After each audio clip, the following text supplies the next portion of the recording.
The first indication that something was wrong came on a Tuesday evening. I had just returned home from a grueling 14-hour shift on an oil rig. I was exhausted and all I wanted was a hot shower and my wife's warm embrace. However, when I walked through the door, the house was dark and empty. "Susan," I called out, turning on lights as I walked through our modest ranch-style home. No response. When I pulled out my phone to call her, I noticed a text from earlier, "Girls' night out.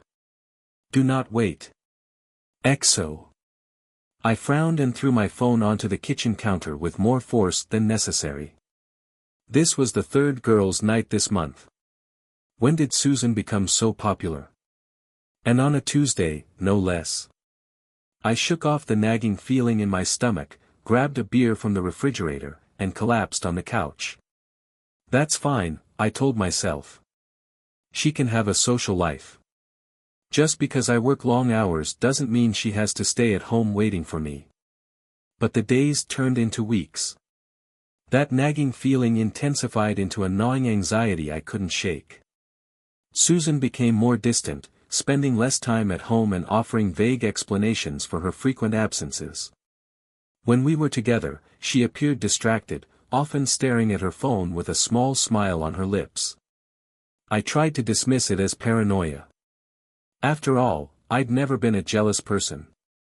Susan and I had been happily married for 8 years. Why would things change now? But no matter how hard I tried to rationalize it away, the unease remained. It all came to a head one sunny Saturday afternoon. I was cleaning out my truck in preparation for a fishing trip with my buddy Randolph the following day. While vacuuming under the passenger seat, something caught my eye, a crumpled receipt wedged between the seat and the center console. Curious, I took it out and smoothed it flat. My blood ran cold as I read the details. A receipt from the Riverside Inn and Suites from a weekend 3 weeks ago, when Susan had claimed to be visiting her sister in the next state. I stared at the damning piece of paper, refusing to believe what it was telling me. But as the initial shock subsided, a cold fury rose in my chest. I'd been taken for a fool. I stormed into the house, ready to confront Susan, but she wasn't home. Of course, she wasn't. Taking deep breaths, I forced myself to think logically. I needed more evidence before confronting her.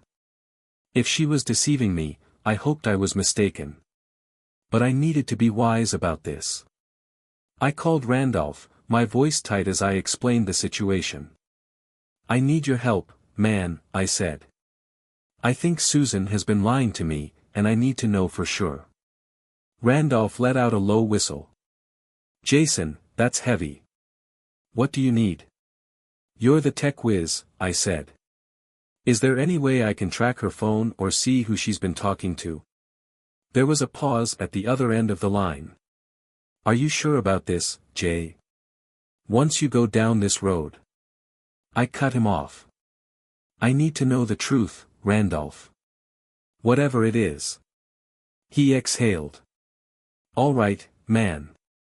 I'll come over in an hour. We'll figure this out." Randolph delivered on his promise, arriving with a laptop and a serious expression.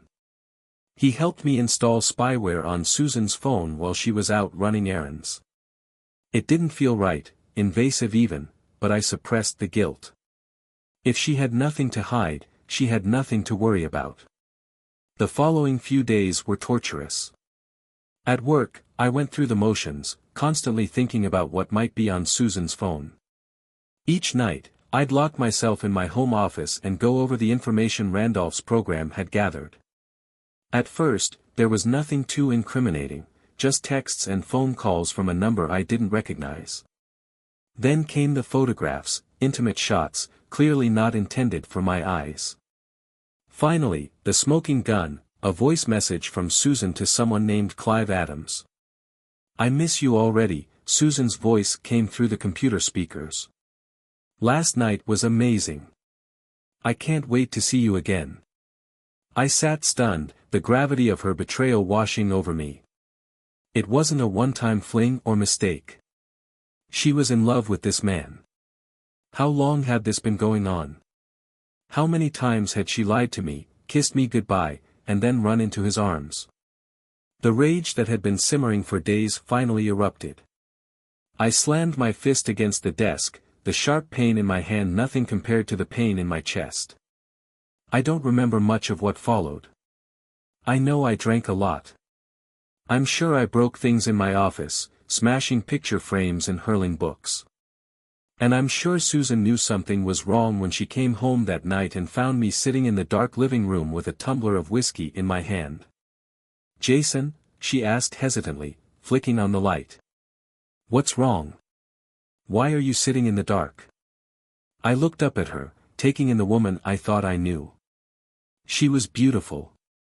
My Susan had long chestnut hair, bright green eyes, and a smile that could light up a room. How often had that smile been a lie? "Sit down," I said, my voice gravelly from the whiskey and unshed tears. "We need to talk." She paled, clearly sensing the impending storm. "Jason, whatever you think." "Sit down," I growled, leaving no room for debate. She slumped into the armchair across from me, her hands twisting nervously in her lap. "What is this about?" Rather than answer, I took out my phone and pressed play on the damning voice note. Susan's voice filled the room. As she listened, the color drained from her face. When it was over, she opened her mouth, likely to offer some excuse, but I interrupted her. "Don't," I said, raising a hand. "Don't even try to lie your way out of this. I know everything, Susan. I've seen the texts and photos. I know about your weekend trips with Clive while you were supposed to be visiting your sister." Tears filled her eyes. "Jason, please. Listen." I roared, jumping to my feet. The whiskey glass shattered against the fireplace as I threw it across the room. "Listen to how you've been with another man for who knows how long. Explain how you've been lying to me every day. Go ahead, Susan, I'm all ears." She flinched at my outburst, shrinking back into her chair. "I'm sorry," she whimpered. "I never meant for this to happen. It started as harmless flirting, and then..." "And then what?" I demanded. "You just fell into his arms. Fell in love with him. How long has this been going on, Susan?" She couldn't meet my eyes. "A year," she whispered. The words hit me like a physical blow. A year. 12 months of lies and betrayal. I felt sick. "Why?" I asked, my voice breaking. "What did I do wrong? What does he have that I don't?" "Nothing," she insisted, finally looking up at me. "You didn't do anything wrong, Jason. It's not about you. It's..." "Don't give me that," I snapped. "This has everything to do with me. You made a vow, Susan, for better or worse, remember. Was that all a lie too?" She shook her head frantically. "No, of course not. I love you, Jason, I do. It's just... Clive, he made me feel alive again. Desired. I know it's no excuse, but..." "You're right," I said coldly, cutting her off. "It's not an excuse. Nothing you say can excuse this." We lapsed into silence, the weight of her betrayal hanging heavy between us. I paced the living room, trying to process everything. Susan remained in her chair, silent tears streaming down her face. Finally, I turned to face her. "Is there anything else I should know?" I asked, my voice devoid of emotion. "Any other bombs you'd like to drop?" She hesitated, and I knew there was more. "What is it?" I demanded. Susan took a shaky breath. I'm pregnant," she whispered. For a moment, I thought I'd misheard her, but the look on her face confirmed it. My wife was pregnant, and she didn't know if the baby was mine. The room spun around me as the full impact of her words hit home. I stumbled back and collapsed onto the couch as my legs gave out. "Jason?" Susan's voice sounded distant. "Jason, please say something. I looked up at her, the stranger with my wife's face. In that moment, all I felt was cold, hard hatred. Get out, I replied quietly. She blinked, confused. What? I said, get out, I roared, jumping to my feet. Get out of my house. I can't even look at you right now. Susan scrambled to her feet and backed away from me. Where am I supposed to go? She asked, her voice small and terrified. I don't care, I spat. Go to your sister's. Go to a hotel. Or better yet, run to Clive. Just get out of my sight before I do something I'll regret. She hesitated for a moment before fleeing upstairs. I heard her moving around, packing a bag. 10 minutes later, she came back down, her eyes red and puffy. Jason, please, she tried one last time. Can't we talk about this? I didn't even look at her. There's nothing to talk about. You've made your choice, now deal with it. The front door opened and closed, and just like that, she was gone.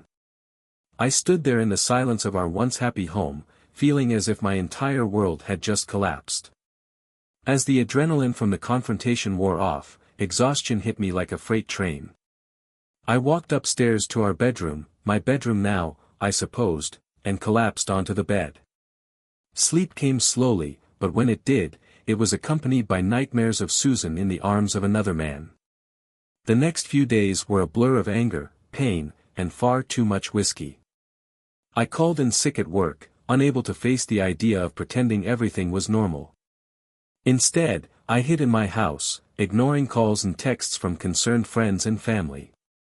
My mother was the one who finally broke through my self-imposed isolation on the third day of my bender. She arrived at the house, armed with Tupperware containers full of food and a determined gleam in her eye. Jason Michael Cooper, she called out as she entered using her spare key. I know you are in here. You cannot hide from your mother. I groaned from my seat on the couch. An empty bottle of Jack was resting against my chest. Go away, Mom, I muttered. She appeared in the living room doorway, examining the mess with a critical eye. Empty bottles littered the coffee table, and the stench of stale cigar smoke hung in the air. Oh, Jason, she sighed, her expression softening with sympathy. What did that woman do to you? Before I could protest, she was dragging me off the couch and directing me to the bathroom. You're going to take a shower, she announced firmly. Then you'll eat something that isn't liquid and contains 80 proof. After that, we will talk. I knew I shouldn't argue with my mother when she used that tone. 20 minutes later, freshly showered and feeling slightly more human, I sat at the kitchen table while Mom was busy reheating some of her famous chicken noodle soup. Now, she said, placing a steaming bowl in front of me, tell me everything. So I did. I spilled the whole sordid story. My suspicions, the evidence I'd gathered, Susan's confession, and the shocking pregnancy announcement. Mom listened without interrupting, her expression becoming stormier with each new revelation. After I finished, she reached across the table and squeezed my hand. I'm very sorry, sweetheart, she spoke softly. You did not deserve any of this.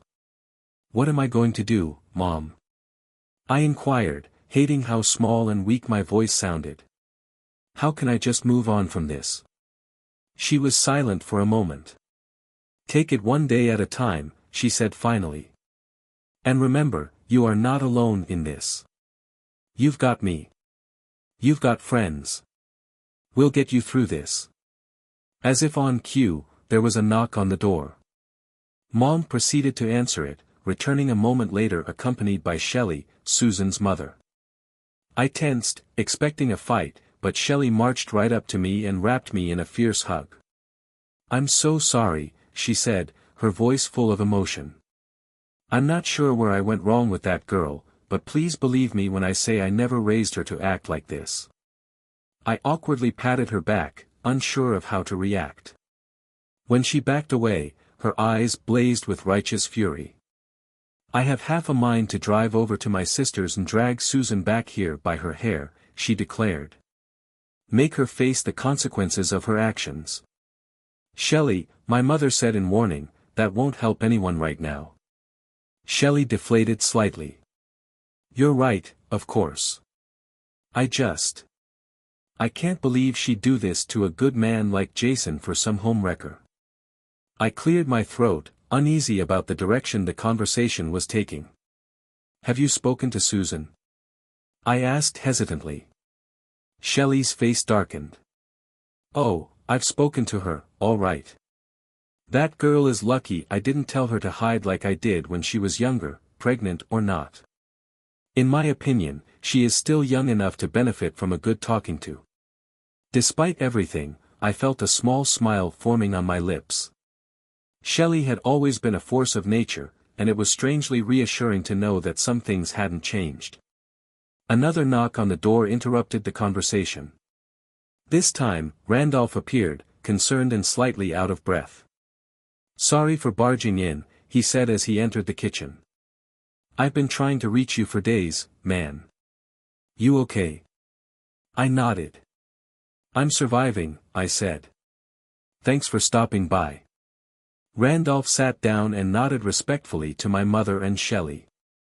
So, what's the plan? He asked, getting straight to the point. What do you intend to do about all of this? I exhaled. Honestly, I have no idea. I can't even get my head around all of this. Well, the first thing you should do is get a paternity test, Shelley stated firmly. If that baby isn't yours, you shouldn't be responsible for it. I nodded slowly. It was the logical next step, but the thought made my stomach turn. Yeah, you're right, I said. I'll call the doctor tomorrow, set something up. And you should consult with a lawyer, Mom added. Even if you decide to try to work things out, you need to protect yourself.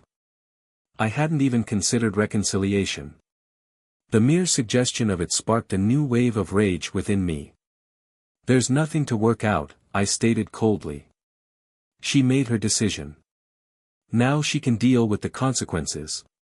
An uncomfortable silence fell over the kitchen. Randolph finally spoke up. Whatever you decide to do, man, I've got your back. We all do. I glanced around at the people gathered in my kitchen, my mother, mother-in-law, and best friend, all here to support me. For the first time in days, I felt a spark of hope. Maybe I could make it through this after all. Thank you, I spoke, my voice rough with emotion. All of you.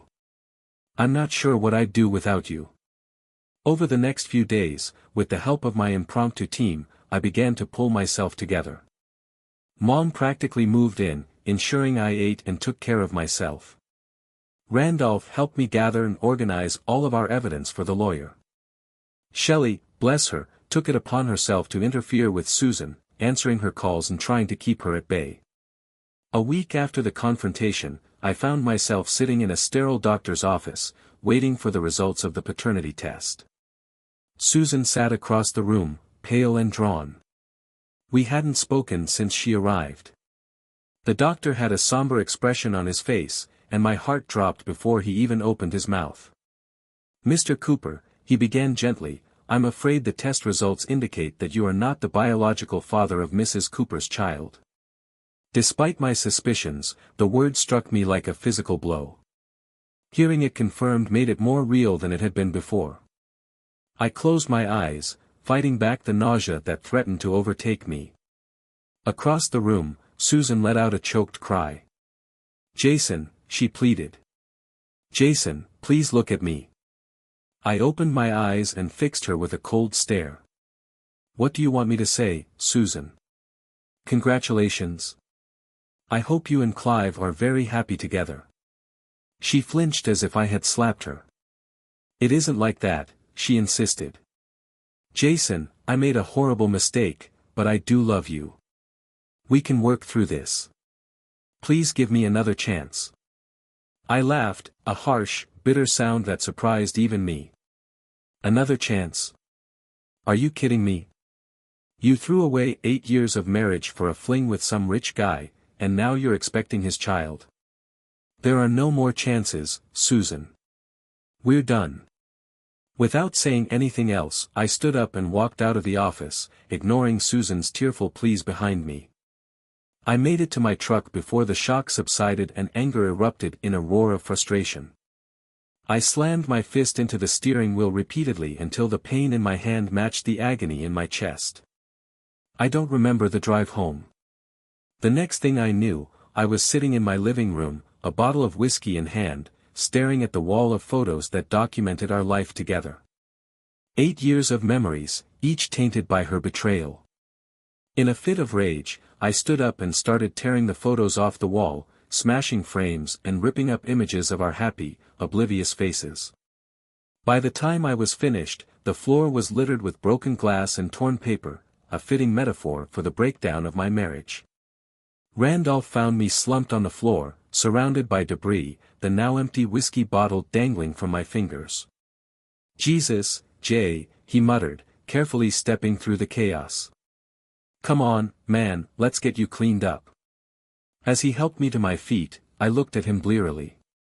"She's pregnant with his baby, Randy. What the hell do I do now?" Randolph's face hardened.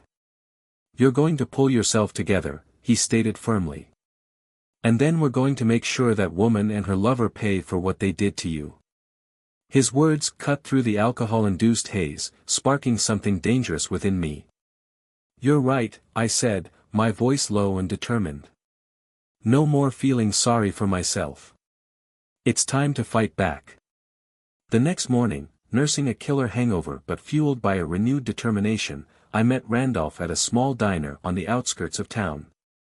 We needed privacy for what we were about to discuss.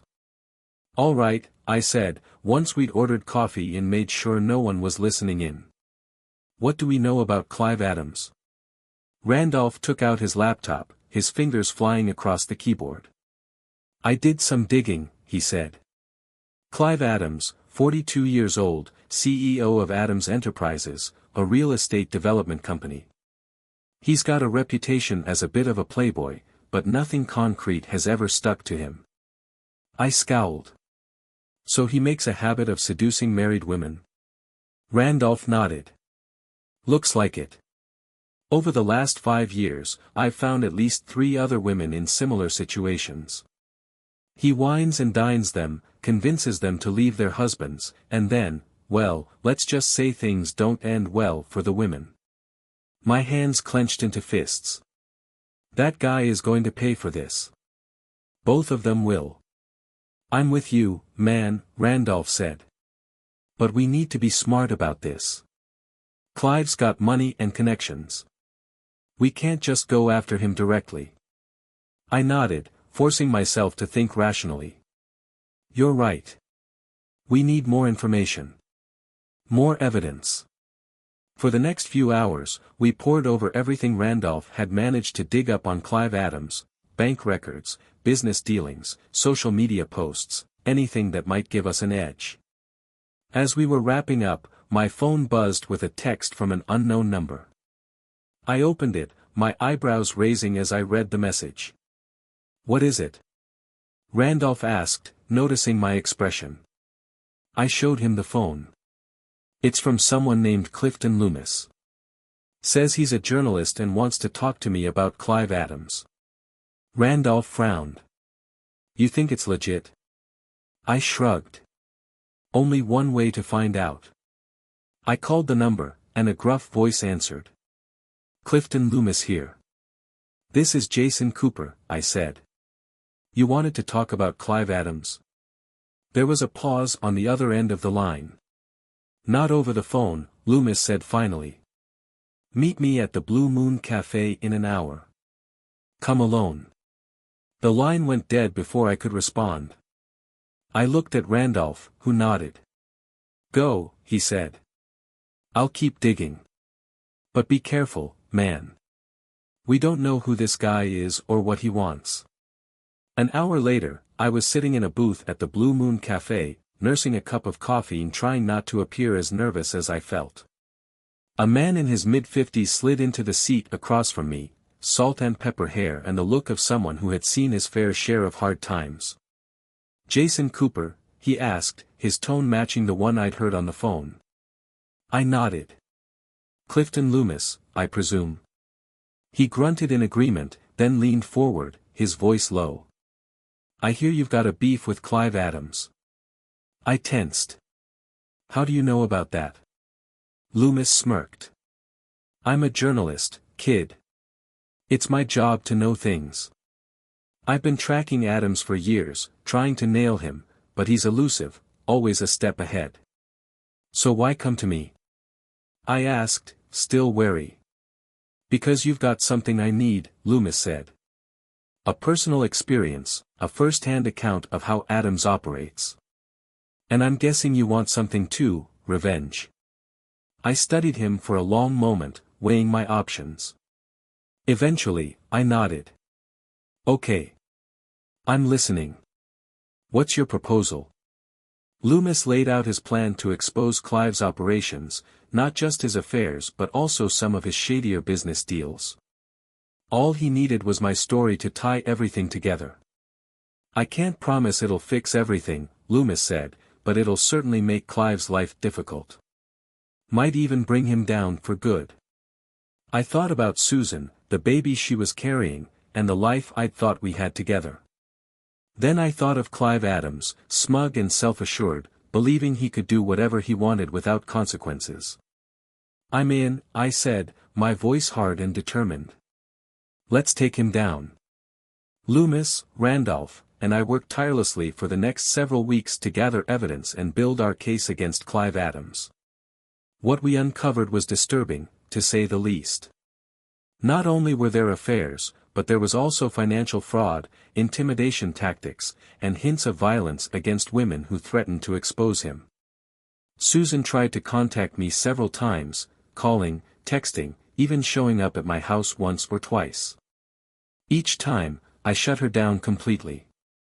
I wasn't interested in her apologies or her tears. As far as I was concerned, she was just as guilty as Clive. Randolph was the one who finally pointed out the obvious. You know, he said one night while we were going over some financial documents, Susan might be our secret weapon. She knows stuff about Clive that could be crucial in bringing him down. I was hesitant to involve her, but I had to admit Randolph was right. Swallowing my pride, I agreed to meet with Susan. We met in a neutral location, a park near our old house. Susan was already there when I arrived, sitting on a bench, her hands resting on her slightly swollen belly. The sight of her pregnancy made my chest tighten, but I pushed the feeling aside. Jason, she said, standing as I approached. Thank you for meeting with me. I cut her off. Save it, I said coldly. I'm not here to reconcile. I need information on Clive Adams. Her face fell, but she nodded. What do you want to know? For the next hour, I grilled her on her relationship with Clive, dates, locations, anything she might have overheard about his business dealings. To her credit, Susan answered everything without hesitation, even offering up information I hadn't thought to ask for. As the meeting came to a close, Susan reached out, her hand hovering over mine. Jason, she said softly, I know you hate me right now, and you have every right to. But I need you to know how sorry I am. I wish I could take it all back. I jerked my hand away. But you can't, I said. What's done is done. Thank you for the information, Susan. I hope it helps nail that jerk to the wall. I turned to leave, but her voice stopped me. What are you going to do? She asked, her tone laced with fear. I met her gaze with an impassive expression. I'm going to destroy him, I replied simply. And if you get caught in the crossfire, just remember, you made your own bed. Now lie in it. With that, I walked away, leaving Susan alone on the bench. Her hand still outstretched towards me. Randolph was able to hack into Clive's personal email a few days later, which completed our plan. What we discovered there was the smoking gun. We needed emails detailing his schemes and affairs, as well as discussions about how to deal with women who threatened to expose him. Armed with this wealth of evidence, Loomis was prepared to publish his exposé. But before he could, we received an unexpected visitor. I was at home, reviewing the final draft of the Loomis article, when there was a knock on my door. I opened it to discover Clive Adams himself standing on my porch. His face was red with rage. "Do you think you can mess with me, Cooper?" he snarled and pushed past me into the house. "You have no idea who you're dealing with." I stood my ground and stared him down. "I know who I'm messing with," I replied calmly. "A coward who preys on innocent women. A fraud who is about to receive exactly what he deserves." Clive's eyes narrowed. "Is that so? Okay, let me tell you something, you pathetic little man. I've ruined men who were better than you. By the time I finish with you, you'll be lucky to get a job flipping burgers." I laughed coldly and mirthlessly. "Go ahead and try it, but first, you might want to check your email. I have a feeling you'll be too busy to worry about me." Confusion flashed across Clive's face, followed by dawning horror as he realized what I was saying. Without another word, he turned and fled, almost tripping over himself in his haste to reach his car. As I watched him leave, a sense of satisfaction settled over me. The trap was set. Now all we had to do was spring it. The next morning, Loomis' article made the front page of every major newspaper in the state. The story quickly spread and was picked up by national news outlets. Clive Adams' carefully constructed world collapsed around him within hours. By the time the dust settled, I sat in my living room, watching the fallout on the news. Clive was facing several criminal charges. His company was in disarray, and the women he had used and abandoned were coming forward in droves, each with their own tale of manipulation and betrayal. Randolph appeared at my side and handed me a beer. "We made it, man," he said, clinking his bottle against mine. "We got rid of that jerk." I nodded and took a long pull from the bottle. "Yes," I said. "Yes, we did." But as I watched Clive being led away in handcuffs, his face twisted with rage and disbelief, I realized something. The victory seemed hollow. It did not take away the pain of Susan's betrayal. It did not mend my broken marriage or restore my lost trust. Randolph seemed to understand my mood. "You okay?" he asked, his expression one of concern. I exhaled. "I don't know, man. I thought this would make me feel better, you know, as if it would fix everything." He nodded sympathetically. "It's not so simple, bro. But hey, it's a start, right? You stood up for yourself. You didn't let them get away with it. That's something." I managed a small smile. "Yeah, I suppose you're right." As the news cycle progressed to the next big story, I found myself at a crossroads. The previous few months had altered me in ways I was only beginning to comprehend. I was tougher now, less trusting. But I was also stronger. I had overcome the worst betrayal imaginable. Now it was time to figure out what would happen next. The road ahead was uncertain, but for the first time since the nightmare began, I felt prepared to confront it. Whatever life threw at me next, I knew I could handle it. After all, I had already endured the worst.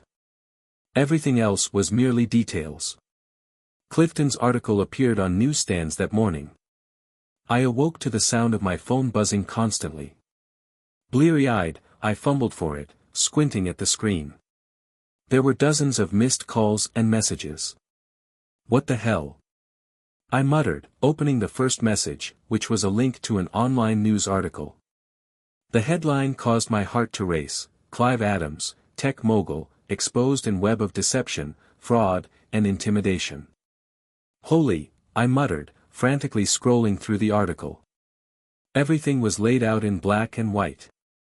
Clifton had done an excellent job combining the evidence we'd gathered into a damning exposé. Photos, email excerpts, financial records, everything was there. My phone vibrated again. "Randolph," I answered, hearing his excited voice on the other end.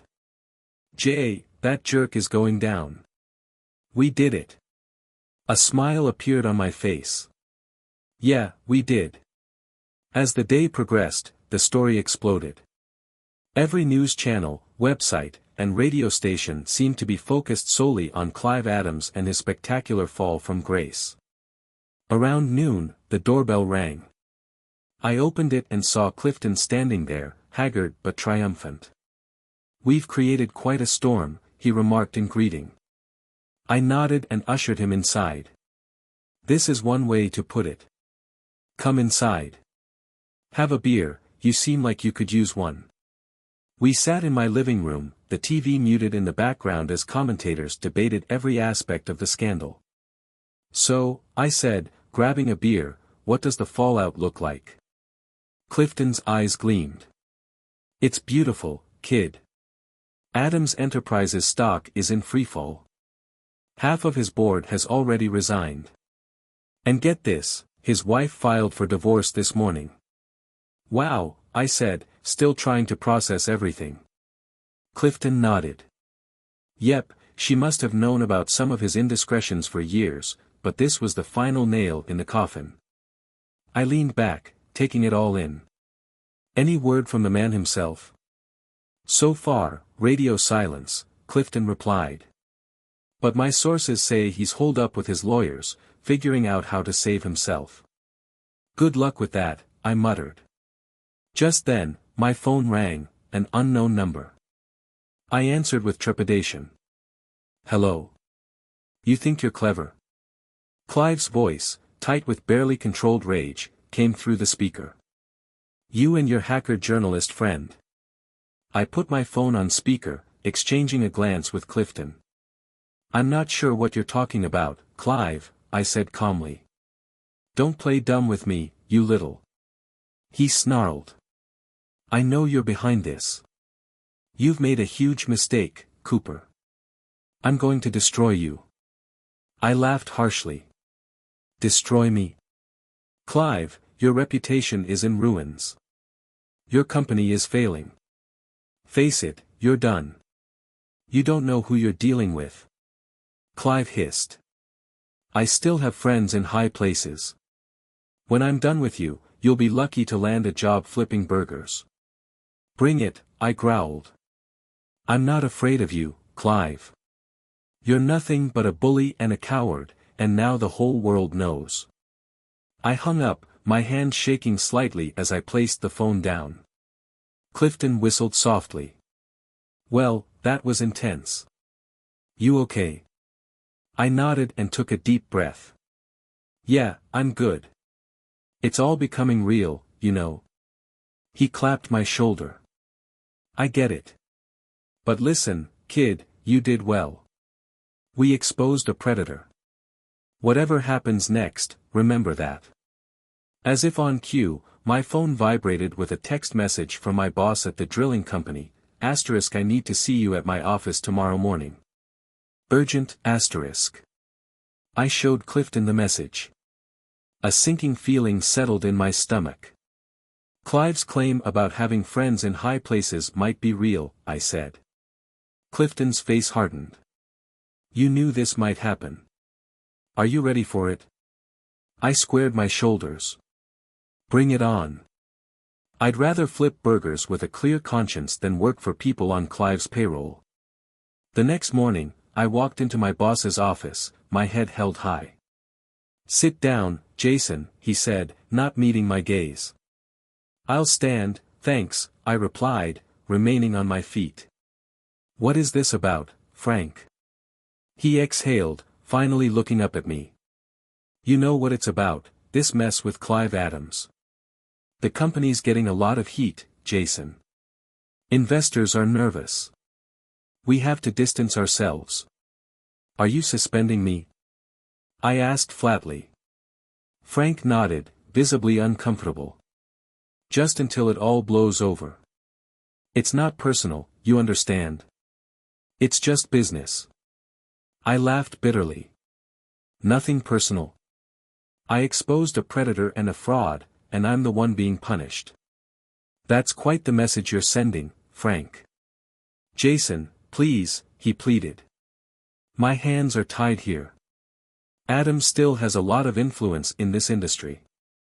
If we don't play ball. I raised a hand, cutting him off. Save it. I don't want to hear your excuses.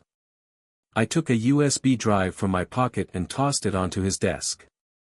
This contains documented evidence of every transaction this company has ever had with Clive Adams. Every contract, email, and under-the-table agreement. So think carefully about your next move. His face turned pale as he stared at the innocuous-looking thumb drive. Are you threatening me, Jason? I smiled, all teeth and no warmth. Not at all. I'm just giving you all the facts so you can make an informed decision. Now, if you'll excuse me, I have some packing to do. I walked out of his office without looking back, ignoring the stares and whispers as I cleared my desk. Let them talk. I knew I had done the right thing, and that's all that mattered. As I drove home, my phone rang. Susan's number appeared on the screen. After a moment of hesitation, I answered, "What do you want, Susan?" Her voice was shaky and on the verge of tears. "Jason, please, I need to talk to you. Can we meet?" I sighed and pinched the bridge of my nose. "I don't think that's a good idea." "Please," she begged. "Everything is falling apart. I don't know what to do. You're the only one who might understand." Against my better judgment, I agreed to meet her at a downtown coffee shop. When I arrived, I barely recognized her. Gone was the polished woman I had married. In her place sat a pale, disheveled figure with haunted eyes. "You look like a mess," I said bluntly, sliding into the seat across from her. She gave a weak smile. "Hello to you too. What do you want, Susan?" I asked. "Let's cut to the chase. I'm not here to hold your hand or hear your excuses." Her face crumpled. "I know, I wasn't sure where else to turn. Everyone's abandoned me. Friends, co-workers, even my mother won't return my calls." I leaned back and looked at her calmly. "What were you expecting? You made your bed, now you must lie in it." "I understand," she whispered. "I know I messed up, but Jason, you have to believe me. I never intended for any of this to happen." I snorted. "No kidding. You fell for a manipulative man, and you expect sympathy." Her eyes filled with anger. "That's not fair. You don't understand how he made me feel." I cut her off. "I'm not interested in justifications. You had a choice, Susan. You chose him over me and our marriage. You're responsible for everything that's happened." Tears streamed down her cheeks. "You're right. I know you're right. I just don't know what to do now. I'm pregnant, alone, and everyone hates me." I almost felt sorry for her, but then I remembered the pain and betrayal. My heart hardened. I stood up. "That's no longer my problem. You made your choices, Susan. You'll have to live with them." As I walked away, I heard her call out, "Jason, wait." I paused. "What?" "I'm sorry," she whispered. "For everything." I nodded once, acknowledging her words but not accepting them. "Goodbye, Susan." Walking out of the coffee shop, I felt a weight lift off my shoulders. It wasn't forgiveness, but it was closure, a final chapter in that part of my life. As I drove home, my phone buzzed with a text from Randolph, *, "The feds have brought Clive in for questioning. It's happening, man, *. A smile crept onto my face. The wheels of justice were turning, slowly but surely. Clive's day of reckoning was near, and I'd be there to witness it. Weeks after Clive's exposure were a blur. I was juggling depositions, meetings with lawyers, and fending off desperate attempts by Clive's team to discredit me. Randolph was always there, supporting me and offering strategic advice. One day, while reviewing documents in Randolph's office, he brought up something I had been avoiding. You know, he said carefully, we might need to bring Susan into this. I stiffened, jaw clenched. Absolutely not. Randolph held up his hands. Hear me out, Jay. She was closer to Clive than anyone. She might know things, details that could help take him down. I shook my head. No way. She's made her bed, let her lie in it. I get it, Randolph said, but if her testimony can put Clive away for good. I slammed my hand down, making him jump. I said no, Randolph. End of discussion. He backed off. All right, just a thought. The silence that followed was uncomfortable. The only sound was the rustling of papers. After a few minutes, my phone buzzed. Unknown number. Hello. I answered warily. Jason. It's Madeline. Madeline Reeves. I remembered her. What's happening? Her voice was tense. I need to talk to you in person. It's important. 20 minutes later, I was sitting across from Madeline in a quiet park. She looked nervous, constantly glancing over her shoulder. What's this about, Madeline? I asked. She took a deep breath. Clive contacted me. He wants me to recant my statement. Says if I do, he'll make it worth my while.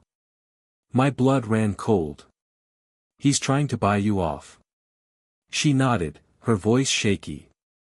I don't know what to do, Jason. I'm scared. You don't know what he's capable of. I leaned forward. Listen to me, Madeline. I know exactly what he's capable of, which is why we can't let him win. If you back down, he'll keep doing this to other women. Is that what you want? Tears welled in her eyes. No, of course not. But what if he comes after me or my family? I reached out, squeezing her hand. We won't let that happen. I promise you, Madeline, we're going to bring him down. But we need your help. Can you hold on a little longer? She wiped her eyes and nodded. Yes, I can do this. Good, I said. Now tell me everything about your conversation with Clive. As Madeline described Clive's desperate attempts at witness tampering, a plan formed in my mind. We could use this against him. I was so focused on our conversation that I didn't notice the figure approaching until a shadow fell over us. I looked up and froze. Susan stood there, her hand resting on her swollen belly, eyes full of hurt and anger. Well, she said, voice brittle, isn't this cozy? I stood slowly, positioning myself between Susan and Madeline. It's not what you think. Susan laughed bitterly. Oh, Jason, what exactly am I supposed to think? You're destroying my life while cozying up to other women. Madeline opened her mouth to speak, but I stopped her with a look. This was my mess to clean up. Susan, you don't get to play the victim here, I said in a low voice. You gave that up when you got involved with Clive. Madeline is helping us build a case against him, and that's all. Tears filled Susan's eyes as she pleaded, I made a mistake, Jason. How many times do I have to apologize? I felt a flash of sympathy but quickly replaced it with memories of her betrayal. Sorry doesn't cut it, Susan. Not this time. Her face hardened. Okay, if that's how you want to play it. But remember, I know things about Clive that could blow the case wide open. If you want my help, you'll have to give me something in return. I stared at her, barely recognizing the woman I once loved. Are you blackmailing me? She shrugged, a cold smile on her lips. Call it whatever you want. Think about it, Jason. I'm offering you a chance to take Clive down. All I ask for is a fair shake during the divorce. Split everything 50-50, drop the alimony demands. That's my offer. Rage surged through me. You've got some nerve, Susan, after everything you've done. She cut me off. I'm no longer the naive little wife, Jason. I've learned a few things from Clive. So, do we have a deal? I glared at her, thoughts racing. She might have the information we needed, but could I trust her? I'll think about it, I said. But don't push me. You're already on thin ice. She nodded, appearing satisfied. Fair enough. You know how to reach me when you've made your decision. As she walked away, I turned back to Madeline, who watched the exchange wide-eyed. I'm sorry you had to witness that. Madeline shook her head. No, I understand why you're doing this. It's not just about Clive, is it? It's personal. I nodded. You're right. It is personal. But that doesn't change what has to be done. Clive needs to be stopped, no matter what. Madeline stood, gathering her belongings. I'm with you, Jason. Whatever you need.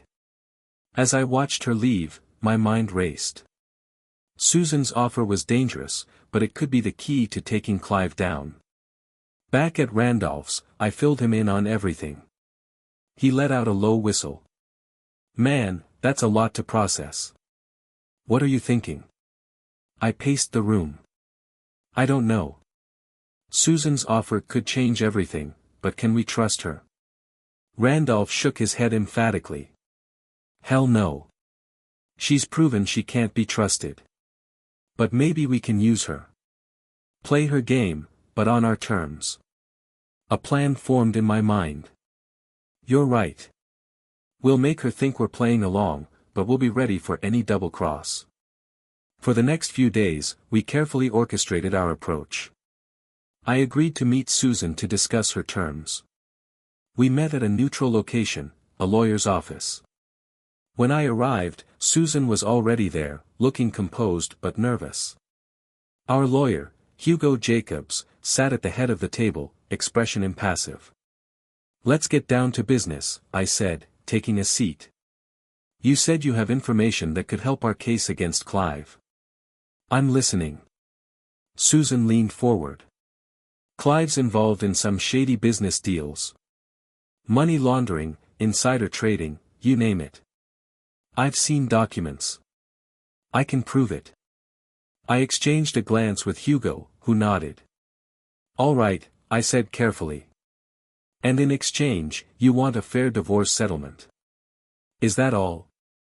She hesitated. There's one more thing. I want immunity. I don't want to be implicated in anything. My anger flared, but I forced it down. That's not my call to make. But if your information is good, the DA might cut a deal. Susan nodded. Do we have a deal? I stood and extended my hand. We have a deal. But let me be clear, Susan. If you're playing us, I won't hesitate to bury you alongside Clive. Understood? She flinched at the steel in my voice but took my hand. Understood. As we left the meeting, Hugo pulled me aside. You sure about this, Jason? It's a big risk. I nodded. I know. But it's a risk we have to take. Just make sure everything is airtight. No surprises. In the following weeks, Susan provided evidence beyond our expectations. We built a solid case against Clive. The net was closing in. But just when we thought we had everything under control, the other shoe dropped. I was at home, reviewing documents when my phone rang. It was Clifton. Jason, turn on the news, now. I fumbled for the remote, and my heart sank. Clive was on the screen, smug as ever. The allegations against me are completely false.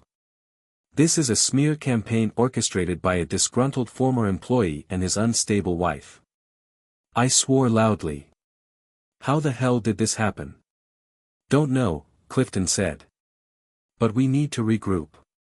This could blow the whole case. We met with Hugo and Randolph to plan our next move. We need to know what Clive has on Susan, Hugo said. Why did she flip? Randolph began digging into her communications. We've come too far to let this slip away now, I said. Whatever it takes.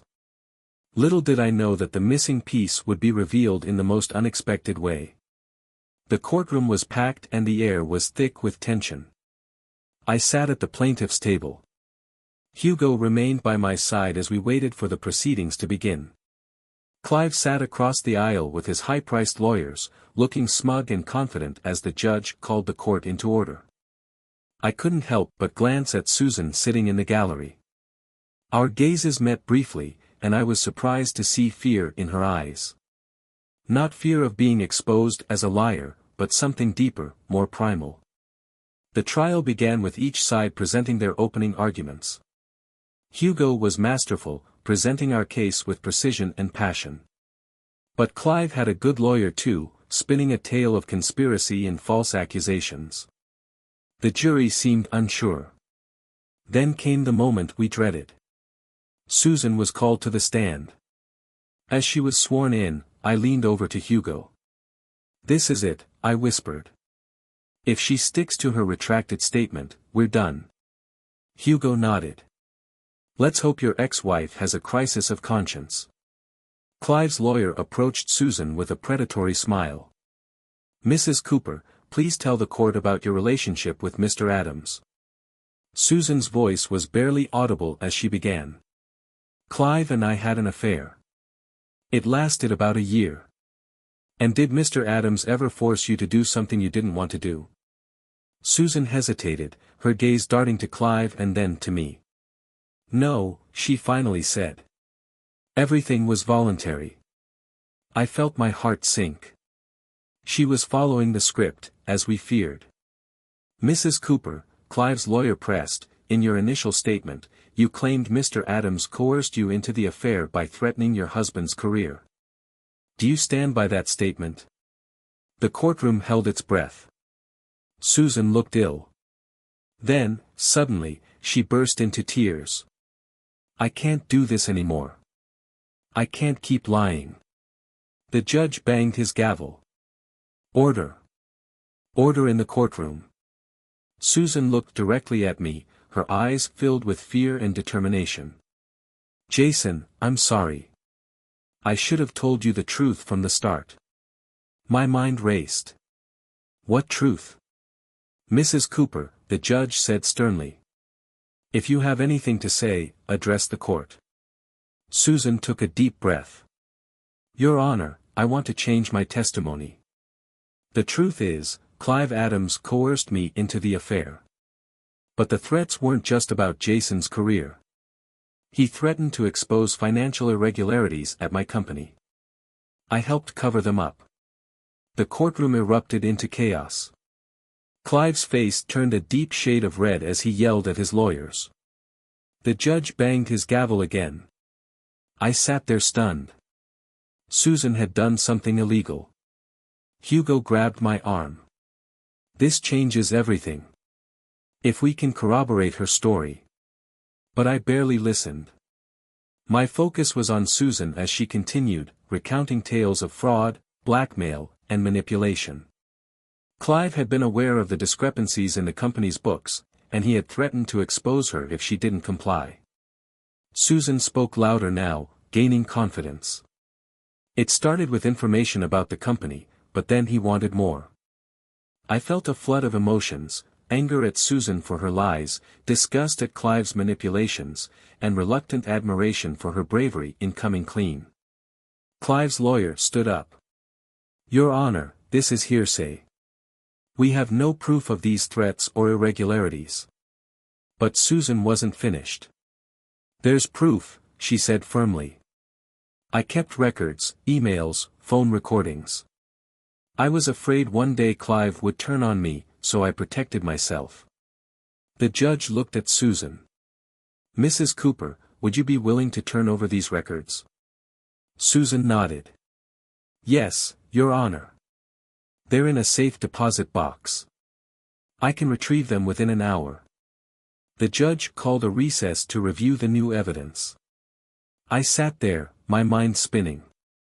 Hugo was already on the phone, ordering his team to collect the records.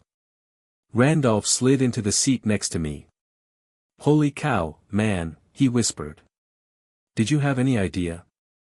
I shook my head, still in shock. None. I can't believe she kept this from me. Randolph squeezed my shoulder. Hey, look on the bright side. This might be the final nail in Clive's coffin. I nodded slowly. You're right. Let's just make sure those records get here safely. I wouldn't put it past Clive to try something desperate. The next hour was tense as we waited for Susan's evidence. Clive huddled with his lawyers, his face a mask of barely contained panic. Good, I thought. Let him sweat. When the court reconvened, the atmosphere was electric. Susan's records were in, and the DA's face told me everything I needed to know. We had him. What followed was a legal bloodbath. Email after email, recording after recording, exposed Clive's web of deception.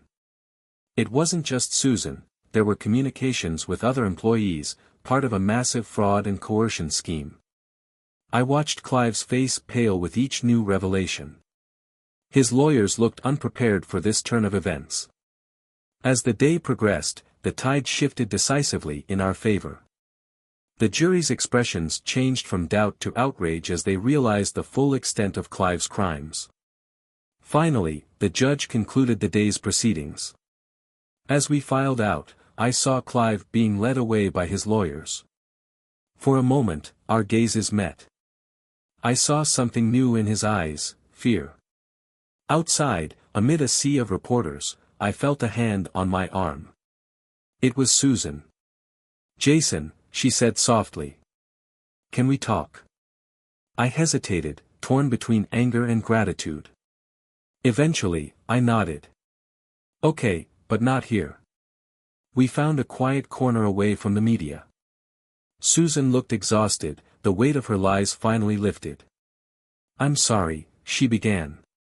I know that doesn't even scratch the surface, but I never meant for this to happen. I exhaled. Why didn't you tell me about your financial problems? About Clive's blackmail? We could have faced it together. Tears welled in her eyes. I was scared and ashamed. I thought I could fix everything before you found out. But I got in too deep. I felt a flash of old feelings for her, but they were quickly replaced by memories of her betrayal. That's no excuse, Susan. You still lied. You had an affair. I know, she whispered, and I'll regret it for the rest of my life. But Jason, you have to believe me. Clive is a monster. He uses people and discards them. I was just another pawn. I studied her face, searching for signs of deception, but saw only exhaustion and remorse.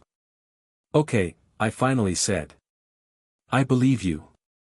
But this doesn't change anything between us. Too much has happened. She nodded, wiping her eyes. I know. I hope someday you can forgive me. I watched her walk away, feeling a strange mix of relief, anger, and sadness. Randolph appeared at my side. You okay? I took a deep breath, squaring my shoulders. Yeah. Yeah, I'm okay. We're almost there, Rand. So close to finishing this. He nodded with a smile. Damn right we are. Clive Adams is going down, and we'll be there to see it. As we walked away from the courthouse, I felt a weight lifted off my shoulders. The road ahead remained uncertain. The legal battle was far from over, but for the first time in months, I felt hopeful. Justice was finally within reach, and I was determined to see it through to completion. The call came late one evening, as I was preparing for another restless night. The number on my phone gave me pause. It was Shelley, Susan's mother.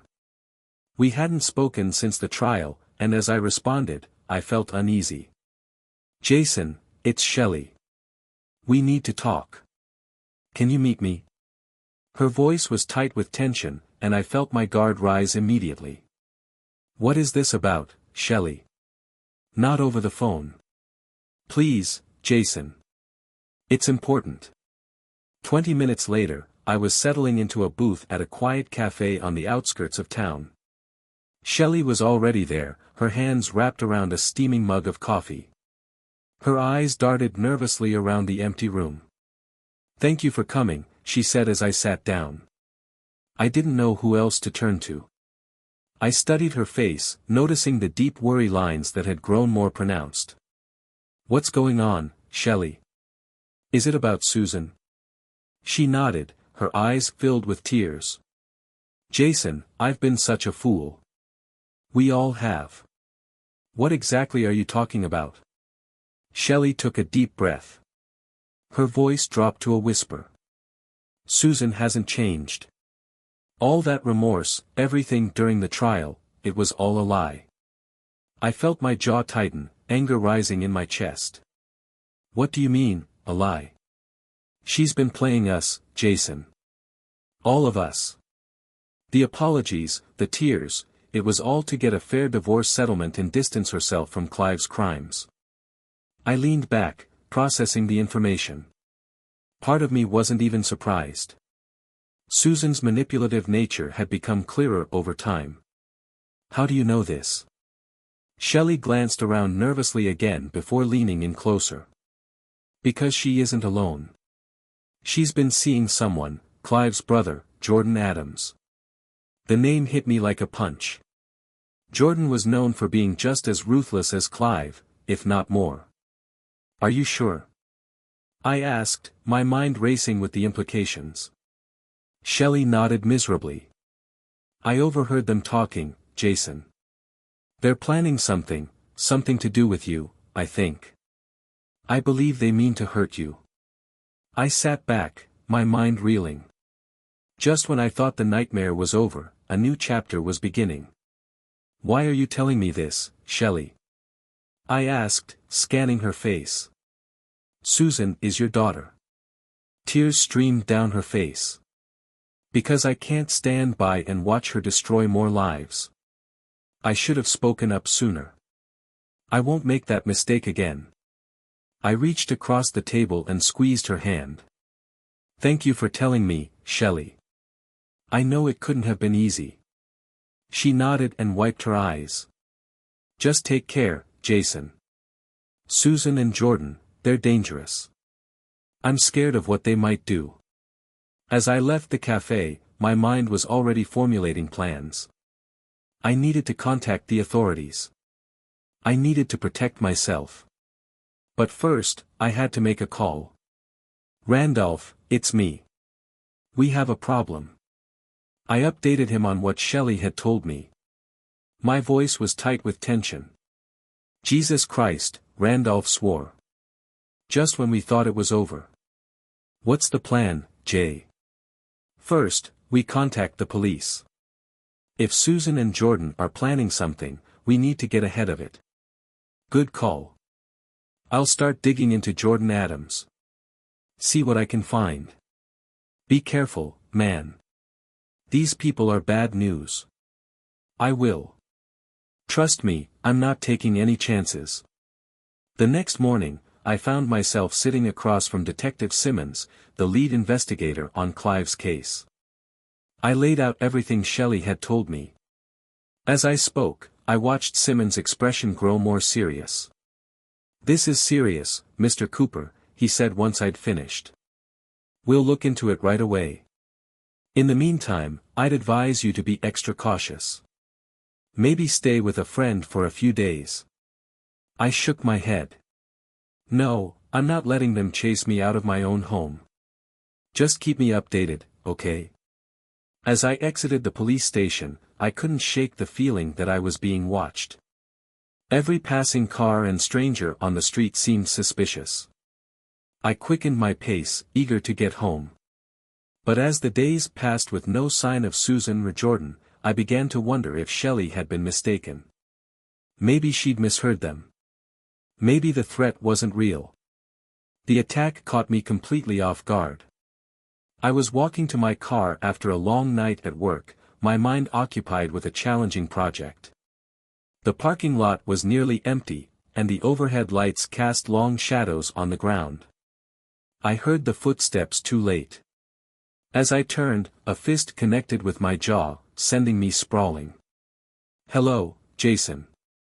Miss me?" A familiar voice. I blinked, trying to clear my vision, and saw Susan standing next to a man whose fist was still clenched, Jordan Adams. "Susan." I spat, struggling to my feet. "What is this?" She smiled coldly, sending a chill down my spine. "Consider this a warning, darling. You should have left well enough alone." Jordan stepped forward, towering over me. "You cost my brother everything," he growled. "Now it's time to repay the favor." Before I could react, his fist slammed into my stomach, knocking the air from my lungs. I doubled over, gasping, as more blows rained down. Susan's voice was detached. "If you go to the cops again, or interfere with our plans, this will look like a love tap in comparison." I must have passed out, because the next thing I knew, I was alone in the parking lot, my body aching, the taste of blood in my mouth. Trembling, I reached for my phone and dialed 911. As I waited for the ambulance, a sense of determination settled over me. Susan and Jordan thought they'd scared me, but they'd just made the worst mistake of their lives. This wasn't over. Not by a long shot. The hospital room was quiet except for the soft beep of the heart monitor. I lay there, bruised and bandaged, my mind racing with plans for revenge. A knock on the door interrupted my thoughts. Randolph entered, his face full of concern and barely contained anger. "Jesus, Jay," he said, taking in my battered appearance. "They did a number on you." I tried to sit up, wincing from the pain in my ribs. "They'll regret it." Randolph pulled up a chair and leaned in. "I've done some digging on Jordan Adams. This guy is bad news. He's got ties to organized crime, suspected in at least 2 murders. He makes Clive look like a Boy Scout." I nodded. "All the more reason to bring him down. What's our next move?" "Whoa. Slow down, Rocky," Randolph said, raising his hands. "You're in no shape to make plans right now. You need to rest." I shook my head, ignoring the sharp pain the movement caused. "There's no time for that. Susan and Jordan think they've scared me off. We need to strike while they're overconfident." Randolph gave me a long look, then nodded. "All right. What's the plan?" Over the next few hours, we put together a strategy. We'd track Susan and Jordan's movements, gather evidence of their criminal activities, and build a case that not even the best lawyer could unravel. "It's risky," Randolph warned as he prepared to leave. "If they get wind of what we're doing." "They won't," I cut him off. "We'll be smarter this time. More careful." He nodded, giving my shoulder a gentle squeeze. "All right, man. I've got your back. Get some rest. We've got work to do." The following weeks were a blur of activity. After I was released from the hospital, Randolph and I created a makeshift command center in my living room. Photos, maps, and scraps of information covered the walls. Randolph's technical expertise proved invaluable. He hacked into Susan's email, and what we found was chilling. "Look at this," Randolph said one evening, pointing to his laptop screen. "They're planning to leave the country. Fake passports, new identities, the whole thing." I leaned in, scanning the emails. "When?" 3 days from now. They're booked on a flight to Buenos Aires." A surge of adrenaline shot through me. "Then we've got 3 days to nail them. Can you track their movements?" Randolph grinned, cracking his knuckles. "Already on it. I've got a trace on Susan's phone. Wherever they go, we'll know." As their departure date approached, tension mounted. We barely slept, running on coffee and takeout as we pieced together our case. Finally, the morning of their flight arrived. Randolph and I sat in my car outside Susan's apartment, watching as she and Jordan loaded suitcases into a taxi. "This is it," I said, starting the engine. "You ready?" Randolph nodded. "Born ready. Let's nail these guys." We followed at a discreet distance, my hands tight on the steering wheel as we neared the airport. I felt a familiar surge of anger and determination. This ends today, I thought. Suddenly, Randolph grabbed my arm. They're pulling over." Sure enough, the taxi had stopped at a gas station a few miles from the airport. I watched as Jordan got out, heading inside the store. "This might be our only chance," I spoke, my voice tense. "We must confront them now before they disappear." Randolph looked at me with concern. "Are you sure about this, Jay? Maybe we should call the police and let them handle it." I shook my head. "There's no time. It's now or never." Before Randolph could protest, I was out of the car, striding purposefully toward the taxi. Susan saw me approaching, her eyes widening in fear and surprise. "Jason," she gasped as I yanked open the taxi door. "What are you doing here?" I grabbed her arm and pulled her out. "Finally, this is over." Jordan stepped out of the store. He froze for a split second when he saw me, then his face twisted with rage. "You," he roared and charged at us. What followed was a blur of fists and fury. Jordan was bigger and stronger, but I was fueled by months of bottled-up anger and betrayal. We grappled on the asphalt as Susan screamed for us to stop. I tasted blood in my mouth and felt the sting from split knuckles, but I didn't stop. All the pain and humiliation of the past year poured out as I landed blow after blow on Jordan's face. In the distance, I heard sirens. Randolph must have called the cops. Good, I thought. Let's see what these two are truly capable of. As the police cars sped into the gas station, I delivered one last punch to Jordan's jaw. He fell limp beneath me. I staggered to my feet, chest heaving. "Jason Cooper," a voice called out. I turned to see Detective Simmons approaching with his hand on his holster. "Please step away from him." I raised my hands. "Take a step back, Detective. I'm glad you could join us." As the officers swarmed around, they handcuffed Jordan and Susan. A strange sense of calm washed over me. It was over, finally, truly over. Randolph appeared at my side and handed me a bottle of water. "You okay, man?" I nodded, wincing as I sipped. My body ached, but in a good way. The ache of victory. Yeah, I'm good." We watched as Susan and Jordan were loaded into separate police cars and driven away. My anger drained, replaced by profound relief. "Come on," Randolph said, clapping my shoulder. "Let's get you cleaned up. We've got one heck of a story to tell." The courtroom buzzed with quiet conversation as we waited for the proceedings to begin. I sat in the front row with Randolph beside me. My hands were tightly clasped in my lap, hiding their trembling. The door opened, and a hush fell over the room as Susan and Jordan were brought in, both pale and disheveled in their prison jumpsuits. Susan's eyes met mine briefly. I saw a mix of regret and fear, but I couldn't care less. "All rise," the bailiff called as the judge entered the courtroom, and the trial began. I listened with satisfaction as the prosecutor presented the case against Susan and Jordan. The evidence we'd gathered, combined with witness testimony, painted a damning picture of their actions. "Your Honor," the prosecutor stated, "the state will prove beyond a reasonable doubt that the defendants, Susan Cooper and Jordan Adams, conspired to commit fraud, assault, and attempted murder." I felt a surge of pride as Randolph was called to the stand. He described our investigation with steady confidence, detailing the evidence we uncovered. I observed Susan and Jordan. Jordan remained stoic, his jaw clenched, but Susan seemed to crumble with every new piece of evidence. Finally, it was my turn to testify. As I took the stand, I felt a rush of adrenaline. This was my chance to share my story, to see justice served.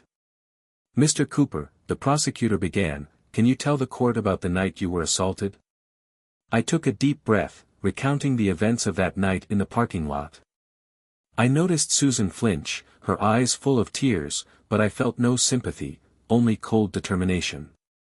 And what happened after the attack? The prosecutor inquired. I was in the hospital, I said, my voice steady. But as soon as I was released, I realized I needed to act. These people weren't going to stop, so Randolph and I began our own investigation. The defense tried to discredit our testimony, portraying Susan and Jordan as victims. But their efforts fell flat against the overwhelming evidence. As the trial neared its conclusion, I held my breath. Would the jury see through Susan's tears? Would justice finally be served? The wait for the verdict was excruciating. Days felt like weeks. Finally, we were called back to the courtroom as the jury foreman stood. Randolph placed a hand on my shoulder, silently offering support. For the fraud conspiracy charge, the foreman said, we find the defendants guilty. I exhaled deeply, not realizing I'd been holding my breath. For the charge of assault, he continued, we find the defendants guilty. Susan let out a sob, her shoulders shaking. For the charge of attempted murder, he finished, we find the defendants guilty. It was over. They were going away for a long time. The judge read Jordan's sentence, 25 years. Susan was sentenced to 15. A weight lifted off my shoulders. It was finished, finally, completely. Outside the courthouse, reporters swarmed. Mr. Cooper, how do you feel about the verdict? One shouted, thrusting a microphone toward me. I paused, choosing my words carefully. Justice was served, I said simply. That's all I have to say. As I pushed through the crowd with Randolph, I noticed Shelley standing on the edge of the throng. Our eyes met, and I saw a mixture of grief and relief. I gave her a small nod, acknowledging her role in closing this chapter. You okay, man? Randolph asked as we walked to the car. I nodded, feeling the tension of the past few months begin to subside. Yeah. Yes, I think I am. The next few weeks were a blur as I adjusted to life after the trial. When the media frenzy died down, I found myself facing a future I never imagined. Randolph stopped by one evening as I sat on my porch, nursing a beer. So, he said, settling into a chair beside me, what comes next for Jason Cooper? I took a long pull from my bottle, considering the question. Honestly? I'm not sure. For so long, everything was about Susan, Clive, and Jordan. I'm not sure I remember how to just live. Randolph nodded. You ever think about getting out of town? A fresh start? The idea took root in my mind and quickly grew more appealing. You know what? That's not a bad idea. Over the next few days, the plan came together.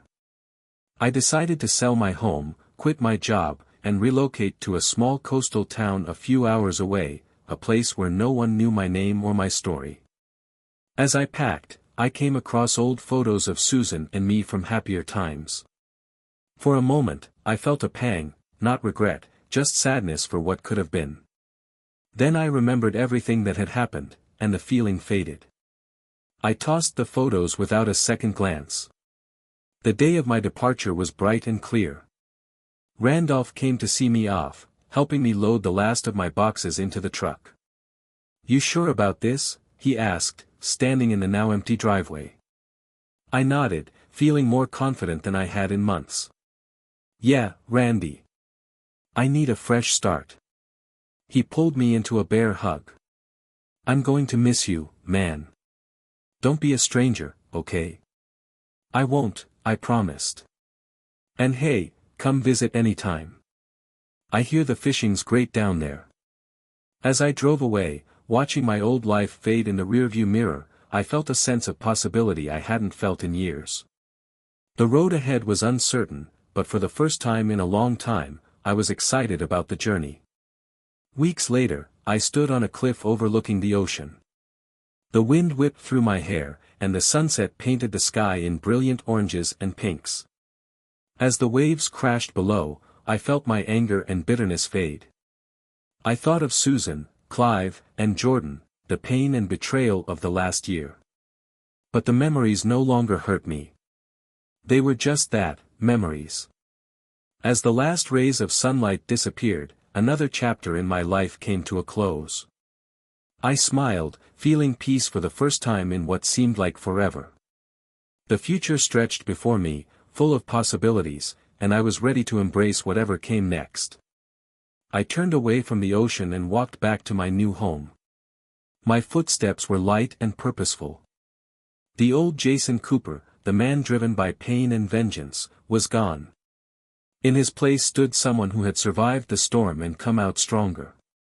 As I reached my front door, I paused and looked back at the darkening sky.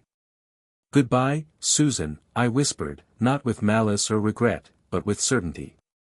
Then I stepped inside, closing the door on the past and opening it to whatever the future might bring. The price of betrayal had been paid. It was time to collect, with the promise of a new beginning.